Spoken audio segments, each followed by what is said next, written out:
indicada en esa patología es pues, la tenia sóleo, ¿no? Es un gusano plano, ¿no es cierto? Que puede originar básicamente dos tipos de infección, ¿no? Cuando hace la forma adulta, que actualmente habita en el intestino, en forma de tenia, o puede adoptar la forma de quiste, ¿no? Y básicamente dirigirse a los tejidos de acuerdo al tropismo que tenga, ¿no? El cisticerco habitualmente tiene tropismo por tejidos que estén bien irrigados, ¿no? El cerdo tiene predilección por irse al músculo y el ser humano tiene predilección por irse al sistema nervioso, ¿no? Puede alojarse en cualquier sitio, ¿no? Incluso se ha visto formas que pueden estar en el riñón, en el corazón, etc., ¿no? Pero lo más habitual es que se ubique en el parénquima cerebral y en el músculo, ¿no? Recordar siempre que ha sido pregunta de examen antes cuál es el hospedero definitivo, ¿no? El ser humano es el hospedero definitivo, es el que hace las formas adultas, y el cerdo que es el intermediario y que en algunas oportunidades también se puede comportar como un definitivo, ¿no? Pasa tal paso. Entonces, lo que decía es un gusano plano, ¿no? Un cesto que básicamente la localización más frecuente en el cerebro es que haga la larva y que la larva se enquiste, ya pase por los estadios que vamos a conversar, ¿no? Se llama una enfermedad pleomórfica, ¿por qué? Porque puede simular un montón de síntomas, ¿no? O sea, te puede dar síndromes piramidales, te puede dar síndromes atáxicos, te puede comprometer pares craneales, te puede dar síntomas benignos, ¿no? Entonces, la clínica es bien variada en esta enfermedad, ¿no? Básicamente, esa es una publicación que se hizo sobre los cuadros de meningitis bacteriana en el Mercurio Peruano, en el diario oficial, ¿no? Entonces, nosotros sabemos que el Perú, así como los países en desarrollo, son los países endémicos de esta parasitosis, ¿no es cierto? Acá en Perú, básicamente las zonas del sur, de las islas del sur, Huancavelica, Huánuco, las zonas de Piura, que son las zonas más endémicas, Cajamarca, ¿no? Sobre todo las provincias de San Ignacio, Chota y Putumayo, que son las zonas que más cisticercosis tienen, ¿no? Entonces, habitualmente pues, eso es importante para, porque más adelante vamos a ver un cuadrito donde hay varios tipos de criterios que se utilizan para hacer diagnóstico de cisticercosis, ¿no? El antecedente epidemiológico tiene bastante importancia, ¿no? Como ven, ustedes tienen una prevalencia de 15 en 1000 y una incidencia de 9 a 150 casos nuevos por cada 100.000 habitantes, ¿no? ¿Ya? Y de todas las formas que pueden comprometer el cisticerco, 30-50% hacen compromiso del sistema nervioso, ¿no? O sea, hacen neurocisticercosis, ¿ya? Más o menos son las zonas a nivel mundial donde existe, pues, o se conozca endémica, y como ustedes ven, Sudamérica, tanto los países de Brasil, lo que es Perú, ¿no es cierto? Colombia, Ecuador y Venezuela son los países que más incidencia prevalece tienen de neurocisticercosis, ¿no? Todas las zonas. Desde el punto de vista del diagnóstico, puede haber enfermedades que tengan clínica más exámenes de laboratorio más imágenes juntos. Puede haber algunos que tengan clínica e imágenes, otros que tengan clínica más laboratorio, y unos pocos casos que puede haber que pacientes que no tengan clínica, que no tengan exámenes positivos, pero sin embargo puedan tener la parte serológica positiva, básicamente los anticuerpos que se solicitan en esto, ¿no? Es muy importante recordar incluso que la neurocisticercosis puede pasar desapercibida. No es paciente que puede tener 200 quistes en su cabeza y nunca tener una molestia, ¿no? Como puede haber pacientes que tengan una sola calcificación evolutiva del cisticerco y pueden tener una epilepsia secundaria, por ejemplo. Entonces, la clínica no tanto depende de la cantidad, son varios factores que van a influir en la manifestación clínica de un paciente que tenga neurocisticercosis, ¿no? De los anticuerpos, es importante recordar que la prevalencia neta pues, es difícil de obtenerla, básicamente porque hay bastantes pacientes que son asintomáticos, como les digo. El anticuerpo que más se está utilizando es el Western blot sérico, más adelante lo vamos a recordar, ¿no? Y lo que más ayuda de las neuroimágenes pues, es la resonancia magnética del cerebro, ¿no? Ahí tienen una tenia, más o menos para que recuerden cómo es que puede llegar a tener hasta más de 1 metro, dicen, ¿no? Envuelta en el intestino, ¿no? Y es importante recordar que de los pacientes que tienen neurocisticercosis, el 5 al 10% tienen también teniasis, ¿no? O sea, no es un requisito tener tenia para tener neurocisticercosis, porque pueden haber pacientes que no tengan la tenia y que son la gran mayoría y pueden hacer alguna forma de neurocisticercosis, ¿no es cierto? Entonces ya les habíamos dicho dos huéspedes del definitivo, que es el adulto que tiene el parásito adulto, el cestoide, y un huésped intermediario que son básicamente los cerdos, incluso el humano, ¿no? La forma adulta reside básicamente en el yeyuno, en la primera porción, ¿no? Incluso por eso es que hay una teoría dentro de las formas de infestación de este parásito. Sí, principalmente la fecal oral es la más importante, pero hay alguna teoría que dice que también puede haber un mecanismo de recapitulación, o sea, del yeyuno, regresarse el parásito por la cantidad, por la cantidad de huevos que haya, y estos pueden atravesar la membrana, ¿no? Es otra teoría que se postula de cómo el ser humano se puede autoinfestar aparte de la fecal oral, ¿no? Habitualmente el tiempo de vida que tiene esta teña pues es de algo menor de 5 años, ¿no? Ciclo de sueño. Otra cosa que es importante recordar es que no es necesario comer carne de chancho, y eso ustedes para que eduquen, básicamente, porque ustedes lo saben, yo no sé, ¿no? Pero básicamente para que eduquen a sus pacientes, no se infesta uno de neurocisticerco por comer carne de cerdo. Si tú comes carne de cerdo te va a dar tenias. Para que tú comas, para que tengas neurocisticercosis tienes que comer huevos, o sea, tienes que comer heces, mejor dicho. O sea, tienes que, de alguna forma, los huevos que salen en las heces, haber contaminado ya sea el agua, ya sea los vegetales, ¿no? O las personas que tienen mala higiene no se lavan las manos y directamente pues tienen contacto con la heces, ¿no? Ya, entonces, y esto se determinó porque había, por ejemplo, en Estados Unidos comunidades de gente que nunca comía carne, ¿no? Y llegó a tener una epidemia de neurocisticercosis, ¿no? Y fue porque empezaron a regar con aguas hervidas los vegetales, y que estas aguas habían sido contaminadas por inmigrantes sudamericanos, ¿no? Entonces no es requisito tener, por si acaso, teniasis para tener carne de chancho, mejor dicho, así que pueden comer su carne de chancho normal. Lo importante es que le digan a la persona que lo prepara que lo cosa bien, ¿no? Muy bien, eso lo íbamos a hablar. Entonces lo importante, el escol es que es la estructura que es como ustedes conocen comúnmente como la cabeza del parásito. Es importante recordarlo, ya que tiene una doble corona de ganchos y que tiene ventosas que son las que se unen, ¿no? Y cobra importancia porque la detección de este excólex en la neuroimagen se convierte en un criterio definitivo, ¿no? O sea, tú puedes ver un solo excólex en una neuroimagen, puedes hacer el diagnóstico de neurocisticercosis porque es un criterio definitivo, ¿no? Y ya. Entonces, miren, imagínense, más o menos pueden llegar a medir 3 metros, ¿no es cierto? Las formas adultas más o menos tienen un promedio de 1000 proglótides, y cada proglótide puede botar puede tener 50.000 huevos, ¿no es cierto? ¿Ya? Y o sea que a la semana pues se pueden liberar un montón de huevos en las heces, ¿no? Entonces cuando los proglótides o los huevos en las heces a través de las enzimas digestivas rompen la envoltura o la ecósfera, es ahí cuando la larva, por medio de sus ganchos, lo que se conoce como un embrión hexacanto, es la que se pega al intestino y puede llegar al torrente sanguíneo, y a través del torrente sanguíneo llegar a los tejidos, ¿no es cierto?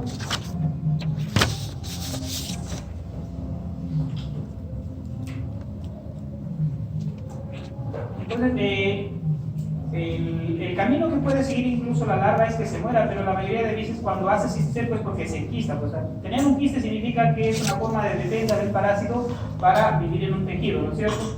Habitualmente la primera forma en que se llega a desarrollar el cisticerco es hacerse una vesícula, ¿no? Con el escoles que se imagina. Entonces, cuando nosotros habitualmente detectamos imágenes que tengan cisticerco, vamos a ver posteriormente que hay estadios, ¿no? Entonces la principal diferencia es diferenciar si el paciente está en estadio vesicular de un estadio coloidal, ¿no? Que es una de las cosas que más se confunden, ¿no? Porque las otras formas de granulomatosa y calcificar es bien fácil de reconocer, ¿no? Y bueno, y indicar formas vesiculosas o coloidales es importante para el tratamiento, porque ustedes más adelante van a ver que no todos los pacientes que tienen cisticerco se tratan, ¿no? Entonces, la vesícula más o menos tiene una capa cuticular externa con una capa media, ¿no es cierto? Que es un líquido que es fluorescente y antigénico, ¿no es cierto? Que tiene en su interior incluso calcio, algunas glicoproteínas, ¿ya?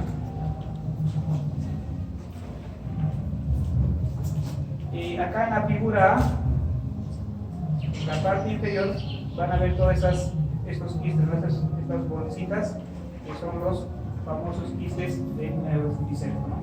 Las otras son formas básicamente microscópicas.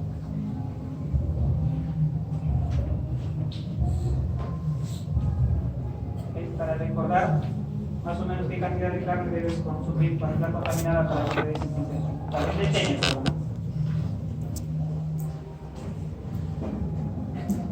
Ahí está, para que recuerdes.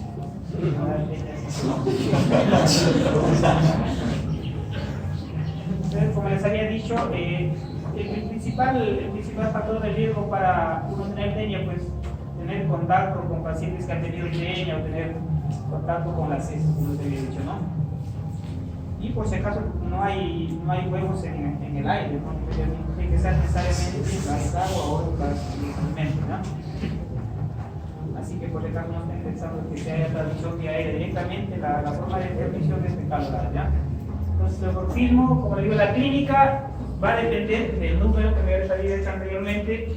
Puede un paciente tener la cabeza de chirimoya, que le llaman normalmente en la resonancia o la tomografía, o sea, tener un montón de quistes y no tener ningún síntoma, ¿no? Como también al revés pueden tener básicamente una forma calcificada que de repente es de localización netamente cortical y sin más en el óvulo temporal o frontal, que son los más epileptógenos, pues el paciente es una epilepsia estimular y por eso a veces es difícil control, ¿no?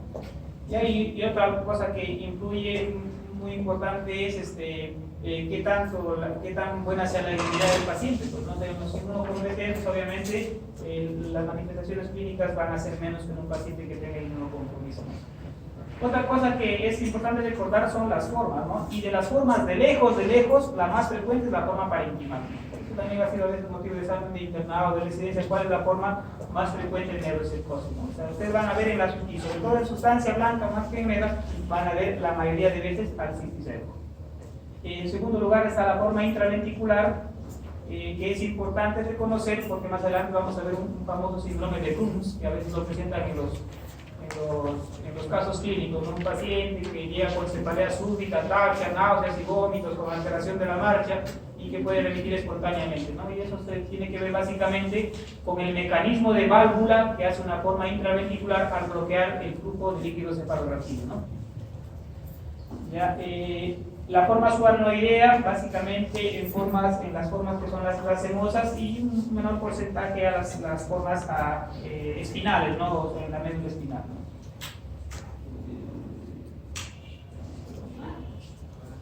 Entonces acá los factores que se asocian a la variedad de manifestaciones físicas, el número de quistes y la fase de evolución. Es importante, la mayoría de veces, por ejemplo, los quistes, cuando hablamos entre quiste que es vesicular y coloidal, el más sintomático es el coloidal, obviamente, porque es un proceso que hay de acción inflamatoria perilesional, ¿no? A veces el quiste vesicular puede estar ahí sin darte ninguna molestia, si no se aloja en un lugar importante, ¿no? Depende del tamaño, obviamente, hay algunos quistes gigantes que te pueden ocupar gran parte del cerebro, entonces te van a generar síndromes de hipertensión endocraneana incluso. ¿Ya?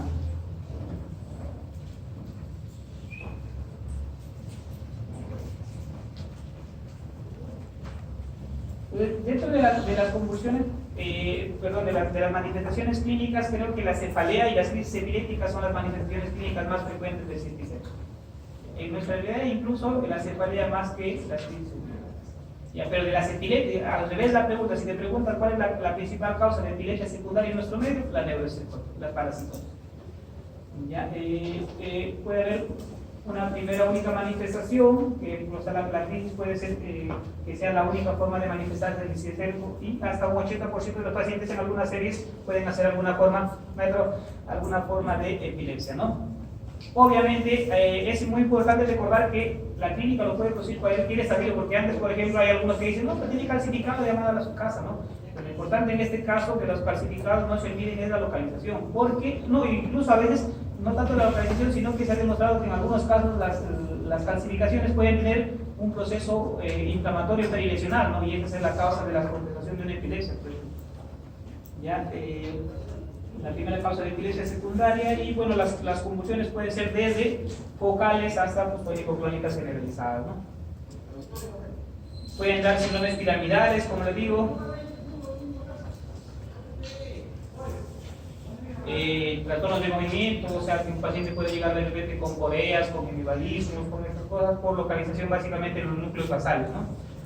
Habitualmente lo que sí hay que recordar es que difícilmente sean cuadros agudos, normalmente son cuadros subagudos a crónicos, ¿no? Salvo que haya una lisis súbita de los pacientes, como por ejemplo hay un cuadro clásico, no sé si ustedes han escuchado de lo que es la encefalitis neurocicercósica.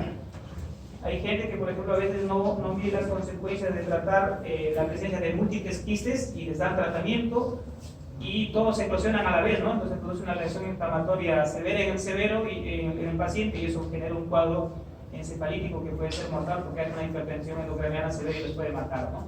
Entonces, y eso tiene pues, el comportamiento como similar a un stroke, ¿no? A algo súbito, ¿no? La hipertensión endocraniana, sobre todo aquí es importante recordar las formas intraventriculares, ¿ya? Sobre todo el síndrome de Bruns que en algunos casos ya se ha visto, ¿no? Habitualmente es por el mecanismo de válvulas, sobre todo que hacen a nivel entre el tercer y el cuarto ventrículo, que es el bloqueo que principalmente producen estos quistes intraventriculares, ¿no? No sé si se verá, viene la reacción inflamatoria que se está viendo en la segunda, ¿no? En la primera imagen es una resonancia en T1, ¿no? Donde a la altura se puede apreciar algunos quistecitos pequeños que son corticales, ¿no? Principalmente y algunos en la unión cortejo-subcorteza.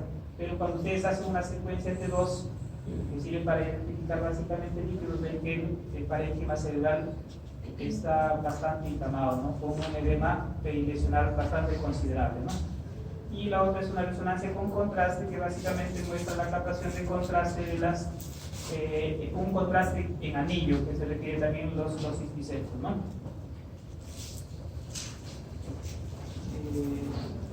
Otras cosas que es importante recordar es que el paciente puede tener algunos ciertos cuadros de deterioro cognitivo, ¿no? Y simular un cuadro demencial, ¿no?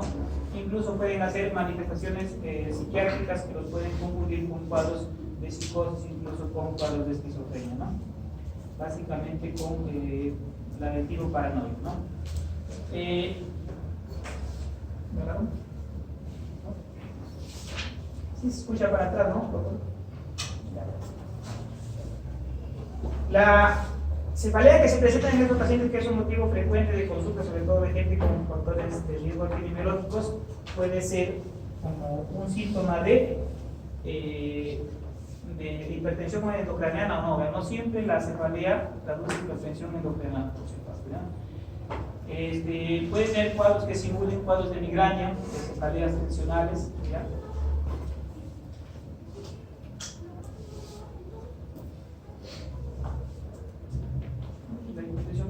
Como les digo, básicamente un síndrome de Bruns que ya les había explicado, ¿no?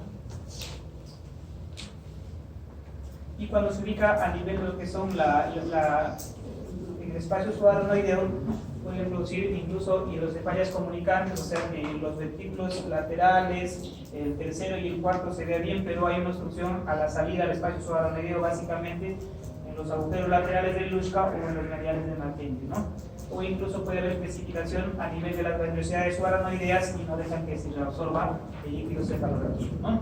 O incluso puede haber a nivel de las cisternas, ¿no? De las cisternas o de las fisuras iliares de las cisternas que impiden su paso de líquido hacia lo que son los senos, ¿no? Y pueden generar también cuadros que se comportan como procesos sustantivos de tipo tumoral, ¿no?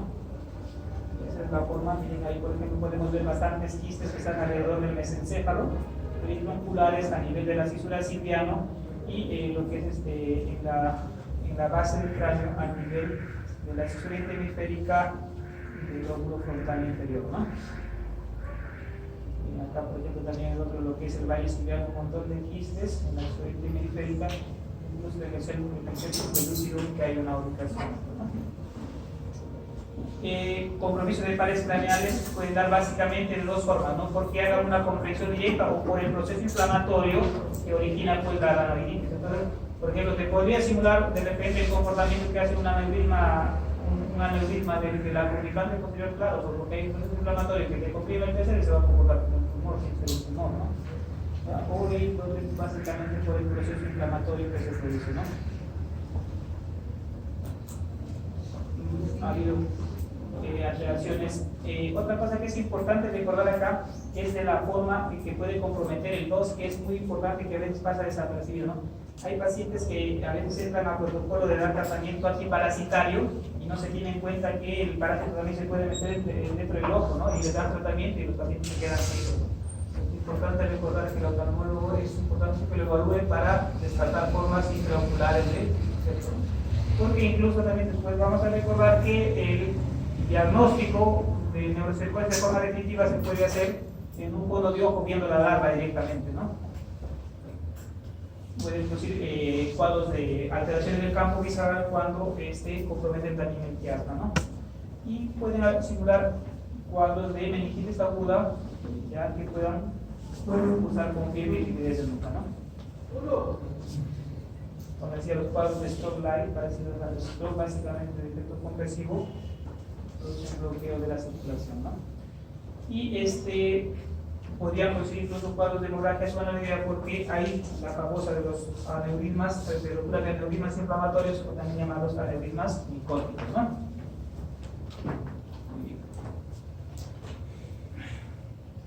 Podemos ver la forma subaracnoidea, ¿no? De un quiste gigante que está puesto a nivel de lo que es el polígono de Willis, ¿no?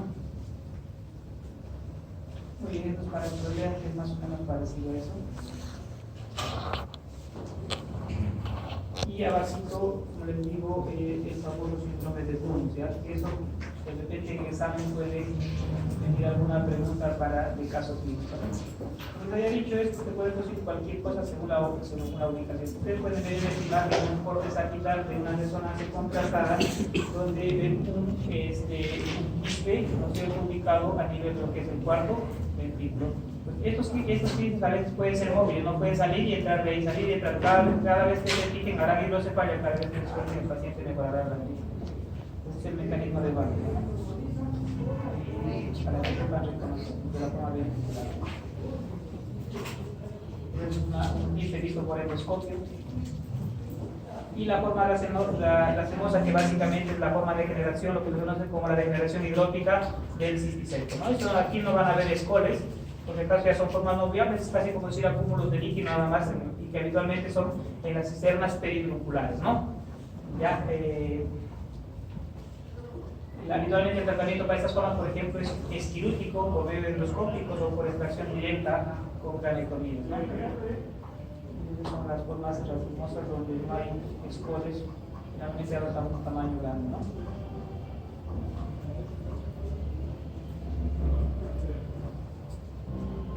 Les había dicho, más raras son las formas medulares y el espacio de la rodilla espinal. Por ejemplo, miren, esas son unas formas raras de cisticerco a nivel medular, ¿no?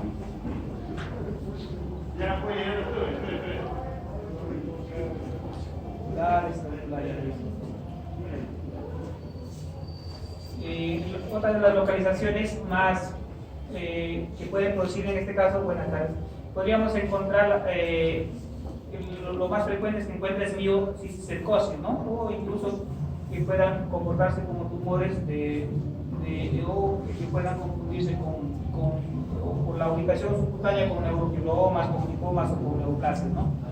Puede producir síndromes de atrapamientos, un cisticerco puede producir un túnel carpiano, un atrapamiento del cubital, del peroneo, del tibial, que obviamente se ubica cerca del pasaje de estos nervios, ¿no?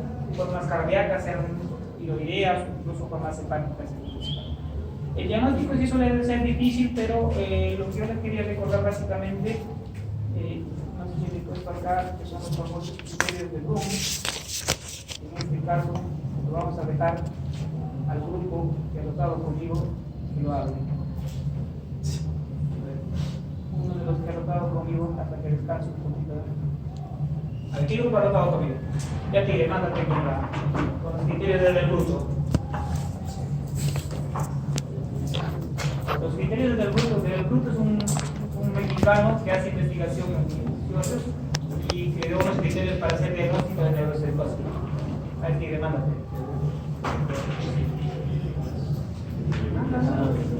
¿Quién lo sabe los criterios del grupo? ¿Quién los ha leído? ¿Nadie? Ya se duerme, creo. Ya se duerme, ¿no? Voy.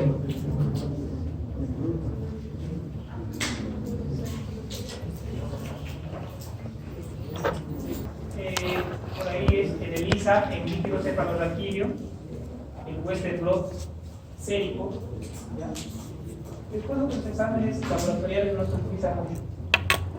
De las imágenes que se utiliza para hacer diagnóstico, la tomografía quizá es para hacer screening, pero el que mejor resolución con mayor información te da acerca de las formas de los estadios es la resonancia con contraste, ¿no?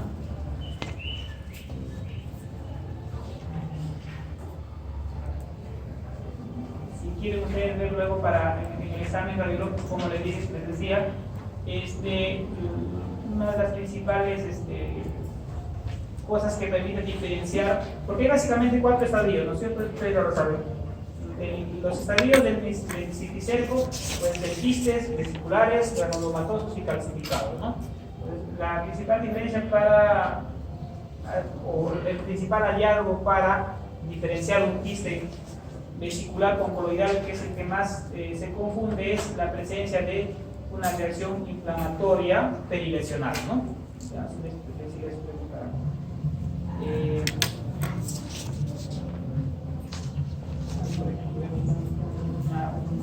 quiste, incluso para eso se identifica su escolio, ¿no? Un montón, es lo que les conocen como la cabeza de chirimoya, ¿no? Son quistes, ¿no? Y hay varios que tienen esa lesión hiperdensa, intralesional, ¿cierto? Son los escolios, ¿ya? Si tú tuvieras, independientemente no tuvieras un montón, pero tuvieras uno con este escolex, que actualmente es de ubicación lateral, harías el diagnóstico definitivo de neurocisticercosis, ¿ya? Un coloidal, como les digo, la diferencia es que ya tiene una reacción inflamatoria perilesional, ¿ya? Y eso, cuando hay un proceso inflamatorio, obviamente hay una captación de contraste mayor, ¿no? Ahí tenemos otro quiste coloidal, que tiene una captación, un halo alrededor hiperintenso que da a entender que hay un proceso inflamatorio perilesional con una captación de contraste en anillo, ¿no? Y el último es una secuencia T2 o el T2, no se olviden los líquidos doble blanco, por eso los quistes que son de la misma ubicación que están en el T1 son blanquecinos, ¿no? En el primer lab tenemos una tomografía que es excelentísima para ver calcificaciones, ¿no? Por eso las calcificaciones en la tomografía se ven blancas y en la resonancia de qué color se ven negras, ¿no? Entonces todas esas calcificaciones blancas que ven acá lo ven negras en el otro lado, ¿ya? La espectroscopía también podría ayudar un poco porque mide básicamente los metabolitos, pero no se utiliza mucho básicamente para determinar los picos que hacen los pacientes con el proceso involutivo que genera pues, la neurocistosis, ¿no? Uno de los picos que más se elevan las infecciones, por si acaso no se olviden, es el pico de lactato, ¿ya? Y esos son los criterios para hacer diagnóstico de neurocistosis, ¿no? Entonces, básicamente definitivos o absolutos hay 3, ¿no? Que tú veas el parásito directamente en una muestra de tejido, pero eso poco se hace, nadie hace biopsia del cerebro, sacar un pedazo del cerebro solamente para ver si es un o no, ¿no? Es uno de los que menos usa. La otra es que tú veas la lesión quística en la tomografía, pero que veas el escolex, y el otro que en el fondo de ojo le veas directamente el parásito, ¿no?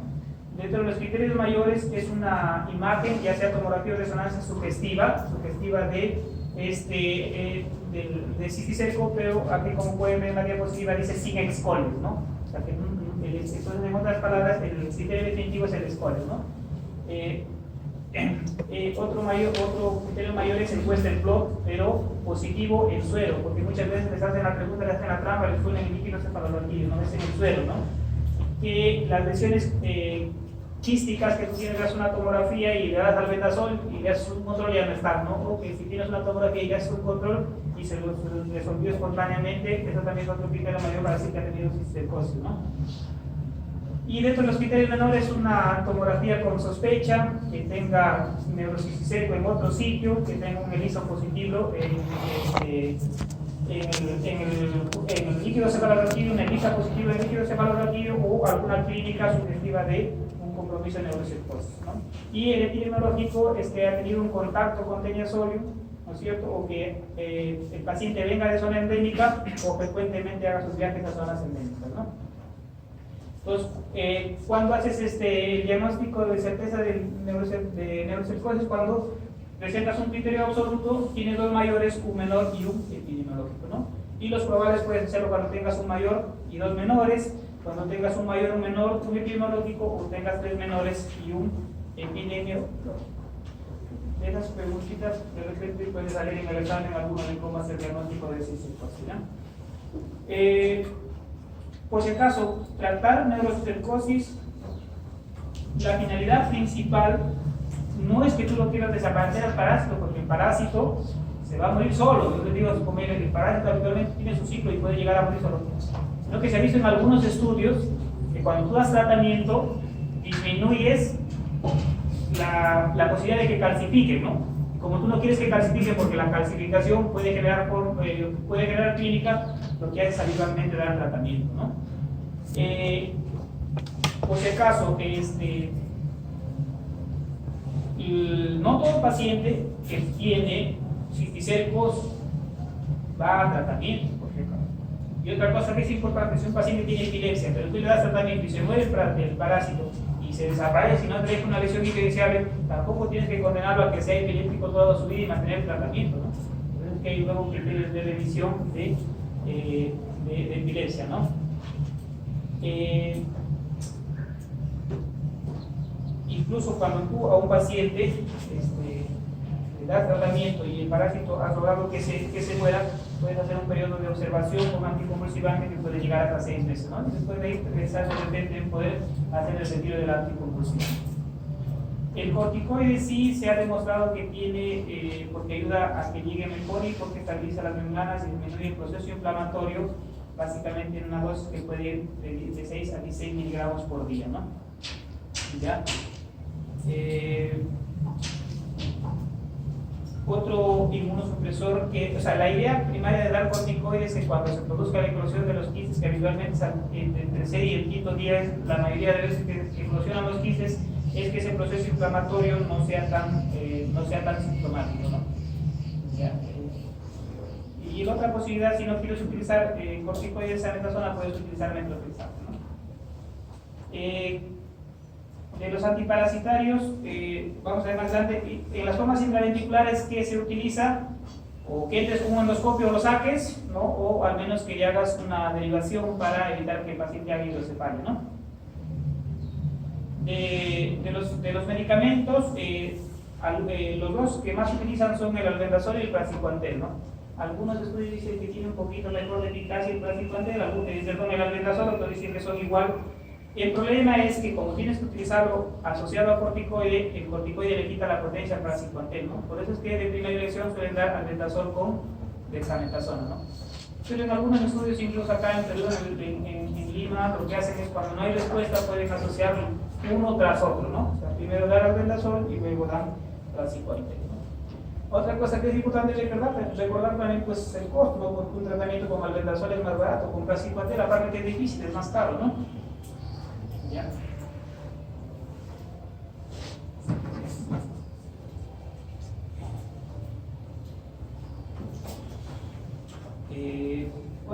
Lo que sí es importante recordar es la dosis que se da. Habitualmente en los protocolos hay algunas guías que dicen que se debe dar 800 miligramos diarios como máximo, ¿no? Pero otras guías dicen que pueden llegar hasta 1200 miligramos. Lo importante es recordar que más o menos en promedio la dosis por kilo de peso es 15 miligramos, ¿no? Y el tiempo de darlo sí varía desde una semana a 4 semanas, ¿no? Dependiendo, como ya les había dicho, del número, del tratamiento, del estado evolutivo, de la localización, ¿no? Por ejemplo, a un quiste intraventricular no le vas a dar tratamiento, ¿no? Porque ahí no le llega, ¿no? Ni a los racemosos no le vas a dar tratamiento, no sirve, ¿no? A un calcificado no le vas a dar tratamiento antiparasitario, le puedes dar de repente por el corticoide, una cosa para bajarle edema, o tratamiento sintomático no le vas a dar el brazo para sacar ya las calcificaciones, ¿no? No sirve, ¿no? Básicamente las formas que son más tratables con antiparasitarios son las formas físicas y físicas de forma vesicular de forma coloidal, ¿no?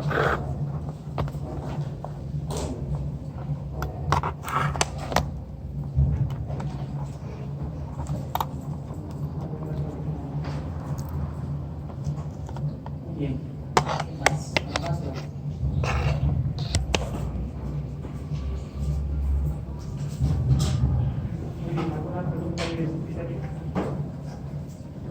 que se duerma. Ya ven que les evité hacer seminario. En los casos en que no tienes nada, que puede salir un líquido normal, como que a veces puedes tener una pequeña hiperproteinorragia, ¿no? Porque eso es inflamatorio. A veces te da líquidos normales, a veces te da una pequeña pleocitosis, a veces no, ¿no? La valoración citoquímica y celular de líquido no contribuye mucho a